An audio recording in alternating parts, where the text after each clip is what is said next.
നമസ്കാരം. രാജ്യത്തിനും സംസ്ഥാനത്തിനും ഇന്ന് ഏറെ പ്രധാനപ്പെട്ട ദിവസമാണ്. നമ്മുടെ സ്വപ്ന പദ്ധതിയായ വിഴിഞ്ഞം ഇന്റർനാഷണൽ സീപോർട്ട് ലിമിറ്റഡ് ഇന്ന് കമ്മീഷൻ ചെയ്തിരിക്കുകയാണ്. നമ്മുടെ രാജ്യത്തിന്റെ പ്രധാനമന്ത്രിയും നമ്മുടെ മുഖ്യമന്ത്രിയും എല്ലാം ചേർന്നാണ് ഇത് കമ്മീഷൻ ചെയ്തിരിക്കുന്നത്. വിഴിഞ്ഞം പോർട്ട് ഒരു PPP പദ്ധതിയാണ്.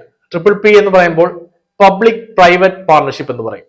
പോർട്ടിന്റെ ആദ്യത്തെ ഫേസ് ആണ് ഇന്ന് പൂർത്തിയായിരിക്കുന്നത്.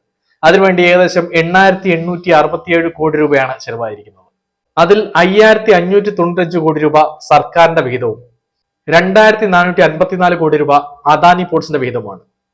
ഇത് കൂടാതെ സെൻട്രൽ ഗവൺമെന്റ് VGF ഫണ്ടും ഉണ്ട്. VGF ഫണ്ട് എന്ന് പറഞ്ഞാൽ വയബിലിറ്റി ഗ്യാപ് ഫണ്ടിങ് എന്നുള്ളതാണ്. പബ്ലിക് പ്രൈവറ്റ് പാർട്ണർഷിപ്പ് പദ്ധതികളെ കൂടുതൽ സഹായിക്കാൻ വേണ്ടിയുള്ള ഫണ്ടാണ് ഈ പറയുന്ന VGF. ഇത് സംസ്ഥാന സർക്കാരിന് വായ്പയായിട്ടാണ് അനുവദിച്ചിരിക്കുന്നത്. അത് തവണ വ്യവസ്ഥയിൽ കൊടുത്തു തീർക്കേണ്ടതാണ്. DBFOT വ്യവസ്ഥയിലാണ് അദാനി പോർട്ടുമായി കരാർ ഒപ്പിട്ടിരിക്കുന്നത്. Design, build, finance, operate, transfer എന്നതാണ് ഈ പറഞ്ഞ DBFOT എന്ന് പറയുന്നത്. 40 വർഷത്തേക്കാണ് ഇതിന്റെ നടത്തിപ്പ് അദാനി പോർട്സിന് നൽകിയിരിക്കുന്നത്. 20 വർഷം കൂടി വേണമെങ്കിൽ എക്സ്റ്റെൻഡ് ചെയ്യാവുന്ന രീതിയിലാണ് ഇതിന്റെ കരാർ വ്യവസ്ഥകൾ.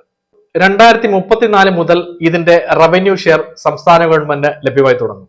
2028-29 സാമ്പത്തിക വർഷത്തേക്ക് ഈ പദ്ധതിയുടെ 4 ഫേസും പൂർത്തിയാക്കി പൂർണ്ണ സജ്ജമാക്കാനാണ് തീരുമാനം.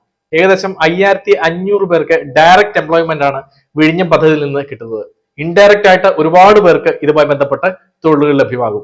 ഇതിന്റെ 4 ഫേസുകളും പൂർത്തിയാകുമ്പോഴത്തേക്ക് ഏകദേശം $2.5 ബില്യൺ ആയിരിക്കും ഇതിന്റെ മുടക്കുമുതൽ. ഏകദേശം 22,000 കോടി രൂപയുടെ പദ്ധതിയായിരിക്കും ഇത്. എല്ലാത്തരം മദർഷിപ്പുകൾക്കും വിഴിഞ്ഞം പോർട്ടിൽ അടുക്കാനുള്ള സൗകര്യങ്ങളുണ്ട്.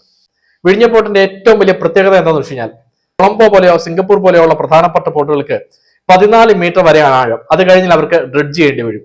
പക്ഷേ വിഴിഞ്ഞത്തിന്റെ പ്രത്യേകത എന്ന് വെച്ചാൽ പ്രകൃതിയാൽ തന്നെ 24 മീറ്ററോളം ആഴമുള്ള കടലാണ് വിഴിഞ്ഞത്തേത്.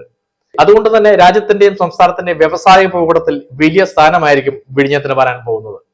ലോകത്തിന്റെ ആകെ ശ്രദ്ധയാകർഷിക്കുന്ന ഒരു പ്രൊജക്റ്റായി മാറുകയാണ് വിഴിഞ്ഞം ഇന്റർനാഷണൽ പോർട്ട്.